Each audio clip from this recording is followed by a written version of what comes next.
Hello friends, मैं पूजा सक्सेना फिर से आपके सामने हाजिर हुई हूँ।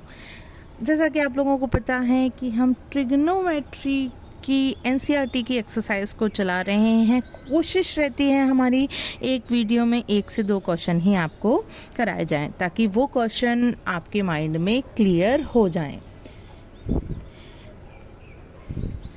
अब देख लेते हैं कि भाई एनसीईआरटी का एक्सरसाइज 8.1 का क्वेश्चन नंबर 2 क्या कह रहा है। क्वेश्चन नंबर 2 हमारा कह रहा है कि डायग्राम दे रखा है, राइट एंगल ट्राइंगल दे रखा है ये वाला।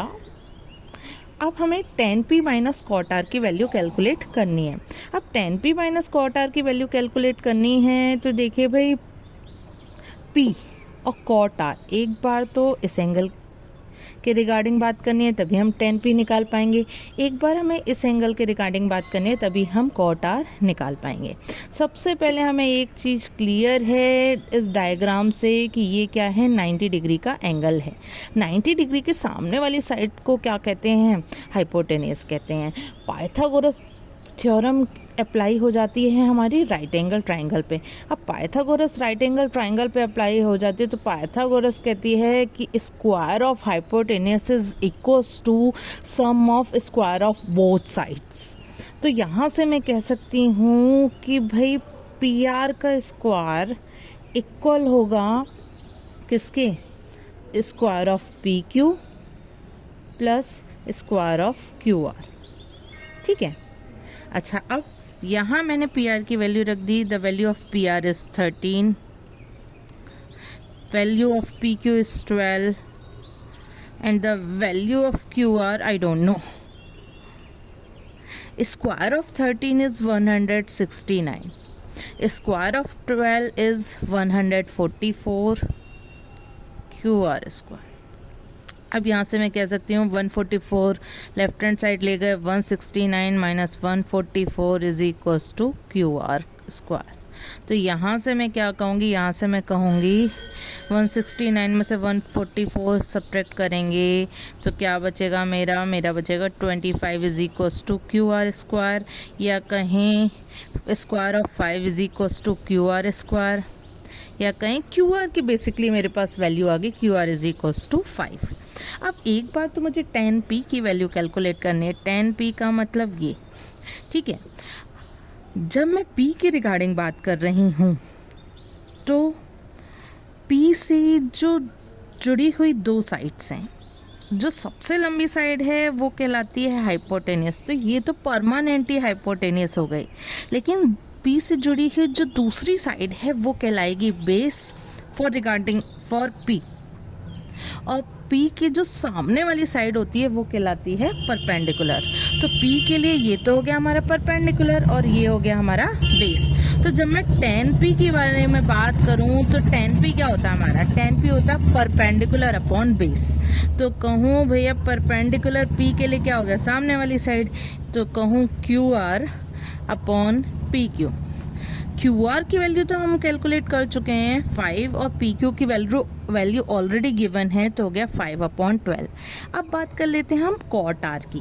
कॉट आर यानी अब मुझे बात करनी है आर के रिगार्डिंग। देखिए आर से 2 साइड्स जुड़ी हुई हैं, एक ये वाली या कहूँ हाइपोटेनियस। जो आर से दूसरी साइड जुड़ी हुई होती है वो मेरी कहलाती है बेस।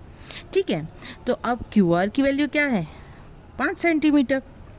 तो अब मैं कहूँगी भाई कॉट आर के लिए, कॉट क्या होता है, कॉट होता है बेस अपॉन परपेंडिकुलर। आर के लिए बेस तो हो गया ये 5 और परपेंडिकुलर हो गया 12।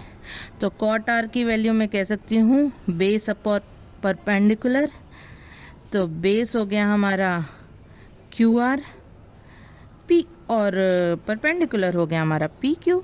तो कहें 5/12। तो ज़रा निकाल लीजिए tan p माइनस के कॉट आर। तो हमारी वैल्यू क्या हो गई, हमारी वैल्यू हो गई 5/12 माइनस 5/12 इज इक्वल्स टू 0। ठीक है।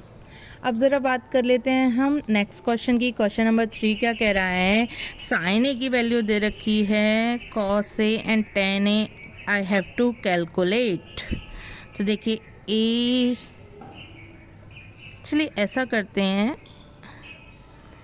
ए बी सी कंसीडर करते हैं, ठीक है, ए बी सी। ऐसा नहीं है आप यहाँ नहीं मान सकते, बिल्कुल मान सकते हैं जब हमारे ऐसे कॉन्सेप्ट क्लियर हैं। अब हमने क्या किया, बी पे राइट एंगल कर लिया। अब मुझे साइन ए का मतलब क्या हो गया, साइन ए का मतलब हो गया परपेंडिकुलर अपॉन हाइपोटेनियस, क्योंकि साइन क्या होता है, साइन होता है परपेंडिकुलर अपॉन हाइपोटेनियस। बस ए के बारे में बात करने हैं तो जो एक्यूट एंगल हम कंसीडर करेंगे वो ए करेंगे। तो कहूँ परपेंडिकुलर अपॉन हाइपोटेनियस, तो भैया ए के रिगार्डिंग परपेंडिकुलर तो कहलाएगा उसके सामने वाला, तो मैं कहूँ 3। और हाइपोटेनियस क्या हो गया, हाइपोटेनियस हो गया हमारा ये। अब एक तरीके से मुझे ए बी की वैल्यू नहीं पता, या कहूँ मुझे बेस की वैल्यू नहीं पता, लेकिन जब मैं कॉस ए और टेन ए के बारे में बात करूँगी तो मुझे बेस की वैल्यू चाहिए। तो इसलिए मुझे क्या लगानी पड़ जाएगी, इसके लिए मुझे अप्लाई करनी पड़ जाएगी पाइथागोरस थ्योरम।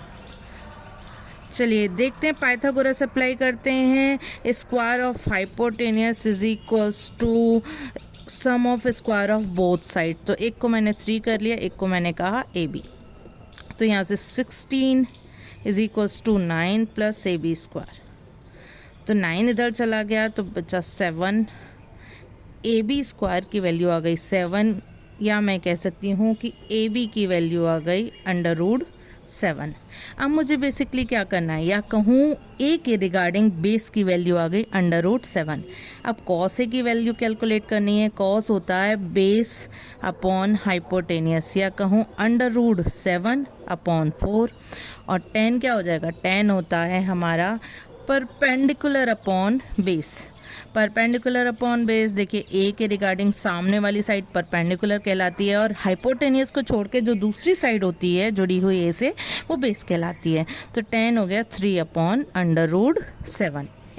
इस तरीके से हमने एक्सरसाइज 8.1 की क्वेश्चन नंबर 1 की वीडियो रिलीज़ कर चुके हैं। क्वेश्चन नंबर 2 और 3 कवर किया। अगली वीडियो में हम कवर करेंगे क्वेश्चन नंबर 4। यदि आपको मेरा एक्सप्लेनेशन समझ में आ रहा है तो प्लीज़ मेरी वीडियोस को लाइक करिए, चैनल को सब्सक्राइब करिए, साथ में बेल आइकन को प्रेस कर दीजिए, ताकि इस तरीके की क्वेश्चंस की वीडियो के नोटिफिकेशन आपको टाइम टू टाइम मिल सकें। चलिए बाय बाय दोस्तों।